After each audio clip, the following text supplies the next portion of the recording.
When I was in college, I had an independent study course where I wrote album reviews for the student newspaper. My friend Brad and I decided it needed a website, so we built a website that would allow fans to listen to music and read reviews at the same time. It had a really super corny name. It was called Critical Volume. It looked like this. This was 1997. And we got a B. A B that I wish would have come with a couple $1 million worth of venture capital, but I didn't know any better. I was just a fan. And being a fan had inspired me, and it had taught me these amazing lessons and skills, and it had pointed me in the right direction of a career. And now I'm here, right? Isn't that how we all got here? Aren't we all just fans? Some of you aren't so sure. Well, all right, I'm a fan, and I use the word fan a lot, and on purpose. I use the word fan in places where a lot of other people use words like end users and customers, and I especially use it and enunciate it, really clearly when I'm in a conversation with a jaded industry exec who's referring to the audience as the unwashed masses, or the hordes, or is calling fans at a concert punters. I use the word fan because it's respectful, it's inclusive, and I know that our future as business people and artists, it's dependent upon our ability to think like a fan. So here's what that means, and artists who are being successful doing that today do these things. It means taking a look at your new creative work and finding the very best part of it, the part that's the most amazing, that you believe is the most valuable, and giving that part to fans for as low a price as possible, oftentimes free. And at the same time, these artists also make sure that their work is accessible and easily shared by fans on any device that they choose. I'll give you a couple of examples, and we'll start with music. Now, the music business, as you probably know, hasn't always been particularly good at thinking like a fan. But these days, there's an awful lot to be excited about. This is the Twitter profile of a rapper named Drake. Drake is only one of 2 artists to ever have 3 songs in the top 3 spots of Billboard's hip-hop and R&B charts at the same time. He's got 15.8 Twitter followers. He's been the musical guest and the host of Saturday Night Live. He's a really popular guy.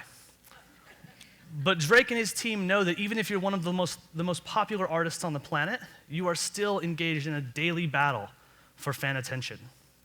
So without warning, often late at night, Drake will send out tweets that premiere new songs.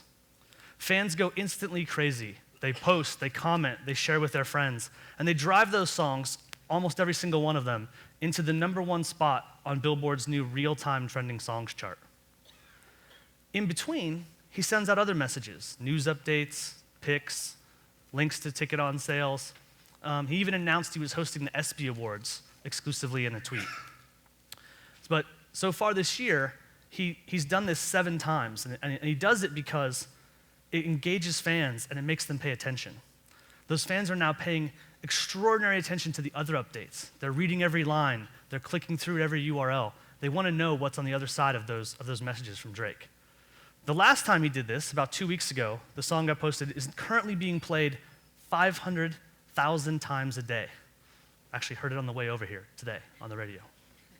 For the year, Drake's following on Twitter has increased by more than 10%. Drake can think like a fan. It works in television too.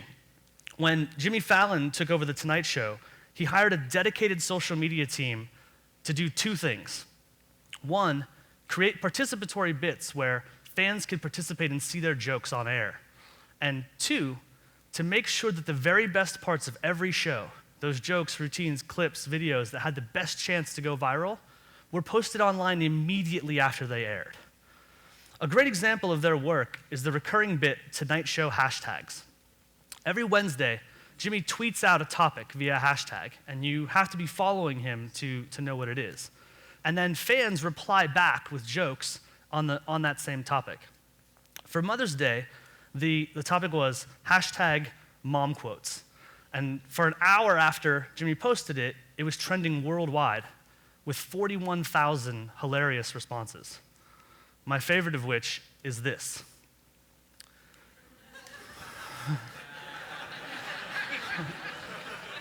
Mom meant to say butt dial, but she said, Grandma booty called me today. Hashtag mom quotes. Immediately after this bit aired on the East Coast, it was posted online and available for fans to watch, share, and spread for free.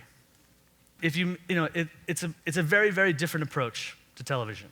If you miss the very best part of a show, and it happens to be something that your coworkers are talking about the next day, if it was on The Tonight Show, all you have to do to catch up is grab your phone, watch the bit, and join the conversation.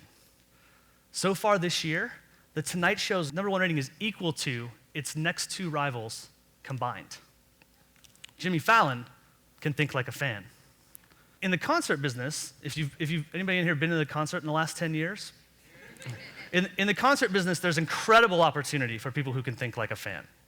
Myriad ticketing fees, parking tolls, exorbitant concession prices designed to pull as much money as possible out of fans' pockets. But what if promoters and artists instead focused on creating as an inclusive and as celebratory an event as possible? What if the goal was to earn a little bit less, but from a lot more people? Kid Rock did that on his last tour. Instead of playing theaters, he slashed ticket prices to the point where he could fill arenas. And to do this, he lowered his fee and entered into a joint venture with Live Nation, where he took a cut of total sales for the night, including concessions. Tickets cost $20, and they included parking. If you bought your ticket at Walmart, the ticketing fees were $0. When you got to the arena, a can of beer cost just $4. In Detroit, they sold out the 15,000-seat DTE Center for 8 straight nights. And on each of those nights, they sold 30,000 cans of beer.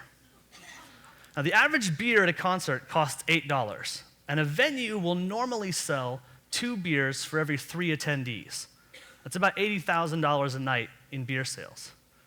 But on the Best Night Ever, which was the name of Kid Rock's tour, Best Night Ever, on the Best Night Ever, they did $120,000 a night in beer sales. That's 2 beers for every single person at the show.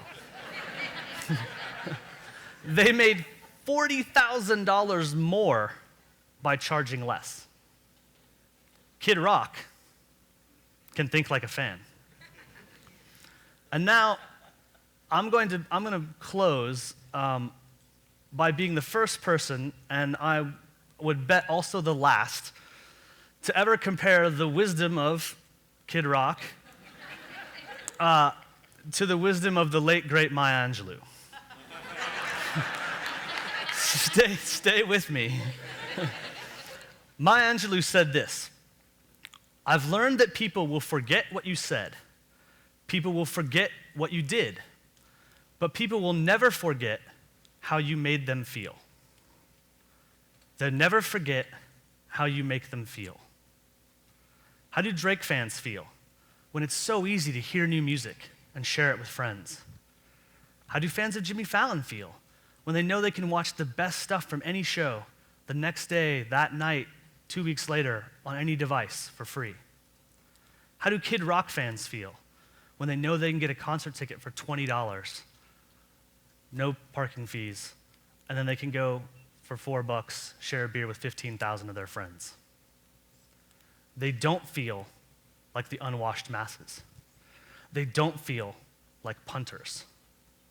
They feel connected, appreciated, loyal. And when fans feel that way, the money flows. They never forget how you make them feel. Best night ever. So from here out, as we design new products, as we set prices, as we invent new ways to watch, listen, read, let's make sure that what we create is easy to understand, reasonably priced, and delightful to use. Let's make sure that from here out, we think like a fan. I promise I will. Thanks for listening.